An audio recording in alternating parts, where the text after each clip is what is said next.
Assalamualaikum warahmatullahi wabarakatuh. Halo teman-teman, ketemu lagi di channel Belajar Finance. Yuk kita belajar bareng-bareng biar hidup lebih bernilai ya. Nah, kita sambung seri pembahasan saham. Kalau kemarin kita sudah bahas tentang BCTM dan BNKA ya, dua buah emiten saham perbankan yang eh, cukup menarik dilihat dari sisi dividennya yang cukup besar teman-teman ya. Nah, kali ini kita akan bergeser sedikit ke sektor consumer cyclical. Sahamnya adalah MPMX ya, Mitra Pinastika Mustika, yang juga ada kemiripan dalam hal dividen ya, jika kita melihat atau kita bandingkan dengan dua saham sebelumnya yaitu BCTM dan BNKA. Nah, MPMX atau PT Mitra Pinastika Mustika ini merupakan perusahaan yang lini bisnisnya seputar otomotif teman-teman ya. Meliputi lini bisnis di bidang penjualan kendaraan, sepeda motor, dan mobil ya. Sepeda motor khususnya untuk merek Honda dan mayoritas dominasinya di wilayah Provinsi Jawa Timur dan Nusa Tenggara, teman-teman. Kemudian selain kendaraan juga melayani penjualan spare part, berikut servisnya atau pelayanan purna jual ya, dan juga melayani fasilitas pembiayaan ya atau financing untuk pembelian kendaraan tersebut, dan juga masuk ke bisnis asuransi terkait dengan otomotif. Kemudian juga ada lini bisnis di bidang kargo atau pengiriman barang dan juga rental ya atau persewaan mobil.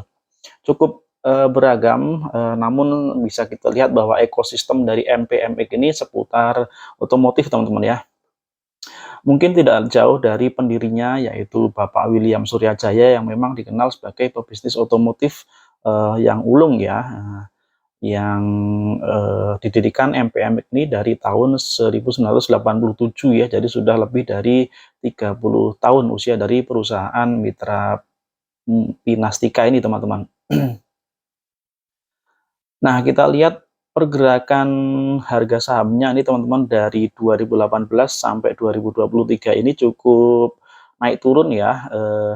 Dimulai dari 2018 itu di angka 800-an, kemudian naik ke atas di atas 1000, mencapai puncaknya di 2019 itu 1450. Kemudian turun tajam dan di 2020 imbas pandemi semakin turun hingga mulai merangkak naik setelah pandemi berangsur-angsur hilang ya di 2021, terus naik hingga di 2022 kisaran harga 1.300 ya per lembar sahamnya, dan kemudian turun kembali, dan sekarang di mulai pertengahan 2022 sampai dengan bulan Maret 2023 ini mengalami kenaikan yang cukup konsisten teman-teman. Kita melihat naik turun cukup dalam ya, karena memang ini saham ada iming-imingnya di sisi dividennya, jadi mendekati cum-date biasanya harganya berangsur-angsur naik. Nah, nanti setelah exit atau setelah pembagian dividen sahamnya akan terjun bebas. Namun demikian sebetulnya layak koleksi tentunya dengan trik-trik tertentu ya. Nah, nanti kita akan bahas lebih lanjut. Kita lihat sekarang angka dari laba per lembar sahamnya teman-teman ya, atau earning per share-nya di tahun 2022 ini menjadi tahun dengan pencatatan laba bersih yang tertinggi dibanding 3 tahun sebelumnya, dibanding dari tahun 2019. Kemudian kita melihat di paling bawah di kolom atau baris DPR, dividen payout ratio atau rasio pembagian dividen, terlihat bahwa MPMX ini sangat royal dalam hal pembagian dividen ya. Terlihat dari porsi dividen yang dibagikan dibandingkan dengan laba yang diperoleh ini sangat besar, 92%, kemudian di atas 100% ya, tepatnya 400%, lalu 195%. Nah, itu sangat-sangat besar, teman-teman. Nah, kalau grafiknya seperti itu ya, dividennya jumbo dan konsisten. Kita lihat dividen per share yang berwarna keemasan dari grafik itu 18 sangat tinggi karena di tahun itu ada penjualan salah satu anak perusahaannya, yaitu yang bergerak di bidang produksi dan pengemasan produk oli, kalau tidak salah, merek Federal ya, dijual, kemudian menjadi profit perusahaan yang sangat besar di tahun itu, yang sebagian besar dibagikan dalam bentuk dividen ke para pemegang sahamnya, sehingga dividen per share-nya di tahun 2018 itu sangat besar teman-teman, di atas Rp400 ya dividennya. Kemudian 2019 turun, dan mulai 2019 berangsur-angsur naik ya dividen per share-nya. Bisa kita lihat teman-teman di grafik tersebut, dividen per share-nya naik secara konsisten, dan yang masih menjadi pertanyaan adalah di 2023 ini atau tahun buku 2022, kita akan tunggu nanti seperti apa porsi pembagian dividennya ya. Mudah-mudahan tetap bisa mempertahankan karakternya sebagai emiten pembagi dividen yang jumbo ya. Dan satu lagi, earning per share ya yang ditunjukkan oleh grafik berwarna pink agak ungu, itu menunjukkan kenaikan sejak 2020, 2021, 2022. Artinya ada kinerja yang bagus dari segi laba per lembar sahamnya. Ada pertumbuhan ya teman-teman ya dari segi laba per lembar sahamnya. Kemudian, nah ini dia net profit margin-nya meningkat ya, atau margin keuntungan bersihnya terus meningkat dari tahun ke tahun. Bisa kita lihat net profit margin yang ditunjukkan dengan garis berwarna hijau ya, yang warna hijau garis itu. Dari 2018 setelah ada penjualan Federal tersebut ada penurunan tajam, kemudian 2020 turun.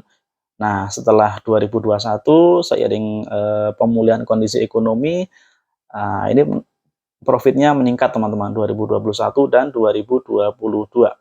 Terakhir di kisaran mendekati 6% ya margin keuntungannya. Kemudian kita lihat dari indikator yang lain untuk mencerminkan, untuk menilai kesehatan keuangan dari perusahaan ini, kita lihat dari nah ini dari rasio hutang dengan modal ya. Ini menunjukkan persentase yang aman, yaitu di tahun buku terakhir di 2022 rasionya sekitar 45% atau kurang dari setengah ya, atau dalam istilahnya biasa disebut DER, debt to equity ratio, atau rasio antara hutang dibandingkan dengan modal. Nah, itu masih di bawah, kalau kewajaran itu kan secara akuntansi 4 kali ya. Nah, ini malah tidak ada 50%-nya, artinya cukup sehat dilihat dari rasio antara hutang dengan modal. Dari tahun ke tahun cenderung kecil ini rasio hutang versus modalnya ya teman-teman ya. Sedangkan untuk ekuitas, hutang, kemudian aset ini cukup tidak ada pergerakan yang sangat mencolok dari sini teman-teman. Nah, kita lihat lagi dari segi cadangan kas. Cadangan kas ini sangat berpengaruh nantinya dalam keputusan tentang dividen ya, karena tentu saja dividen yang besar itu harus didukung juga dengan kekuatan cadangan kas yang besar ya. Dan kita lihat dari tabel ini, cash reserve atau cadangan kas yang ditunjukkan dengan grafik berwarna merah itu menunjukkan angka yang kalau kita lihat dari 2020, 2021, 2022 itu terus mengalami peningkatan ya, artinya cadangan kasnya besar dan cenderung meningkat nih teman-teman, walaupun dividen yang dibagikan besar-besar ya tiap tahunnya. Kemudian terkait dengan dividen, kira-kira kapan pembagian dividennya? Kalau kita lihat dari historis tahun-tahun sebelumnya, pembagian dividen per tahunnya dilakukan sekitar bulan Mei dan Juni ya. Nah, sekarang bulan Maret, ini saya rekam videonya tanggal 31 Maret. Sebentar lagi April, saya rasa masih ada kesempatan untuk mengoleksi sahamnya nih teman-teman, mendekati nanti puncak kenaikan menjelang RUPS atau menjelang pembagian dividen ya. Nah, kita lihat tentang PBV-nya, ini PBV-nya atau harga dibandingkan dengan nilai bukunya masih di bawah 1 teman-teman, yaitu 0,8 kali ya, artinya masih dibilang relatif murah untuk harga sahamnya. Dan untuk dividen yield-nya ini di tanggal 31 Maret dengan harga penutupan di 1.225 per 31 Maret 2023, dan dividen yang dibagikan sebesar Rp180 untuk tahun buku 2022, itu yield-nya adalah 14,69% ya teman-teman ya. Nah, nanti jika di tahun buku 2022 yang akan dibagikan di tahun 2023 ini, kita asumsikan perusahaan akan membagikan dividen dengan rasio atau DPR atau dividen payout ratio, kita anggaplah kita pesimisnya saja ya 100% aja ya. DPR-nya 100%, maka 100% dari keuntungan bersih 148 itu akan dibagikan, maka 148 dibagi dengan harga sekarang 1.225 itu masih di atas 10% teman-teman ya. Jadi yield dividennya dengan asumsi DPR-nya atau payout rasionya itu 100%, itu masih yield-nya berada di atas 10% yang masih sangat besar. Jika teman-teman tertarik silahkan bisa dikoleksi. Nah, mengenai dividen atau saham yang seperti MPMX ini teman-teman, jadi harganya cukup cyclical, dan kalau dibilang tumbuh kita nggak bisa katakan harga sahamnya terus tumbuh ya, karena memang cenderung ini sebagai saham tipe-tipe pembagi dividen besar, dan saham ini atau perusahaan ini mayoritas sahamnya dimiliki oleh sebuah perusahaan Ventura ya, perusahaan pemodal, yaitu Saratoga Investama, di mana Saratoga merupakan perusahaan yang rajin menanamkan modalnya di beberapa perusahaan, dan tentunya sebagai pemodal Saratoga juga akan memikirkan keuntungan ya atau dividen yang mereka dapatkan, yang mereka harapkan dari perusahaan-perusahaan yang mereka modali ya. Jadi sebetulnya dari sisi positif juga, jadi perusahaan sebisa mungkin tetap dalam keputusan RUPS-nya akan memberikan saham dengan akan memberikan dividen dengan rasio yang cukup besar, mengingat struktur permodalannya tadi teman-teman ya. Sementara buat yang mau trading, mungkin buat swing saham MPMX ini juga cocok ya dengan strategi membeli beberapa bulan sebelum mendekati tanggal pembagian dividen teman-teman. Silakan, keputusan kembali di tangan teman-teman, apakah akan di hold sebagai saham penghasil passive income ya melalui dividennya, ataukah akan menghasilkan melalui capital gain. Nah, itu sesuai selera dan profil risiko teman-teman masing-masing ya.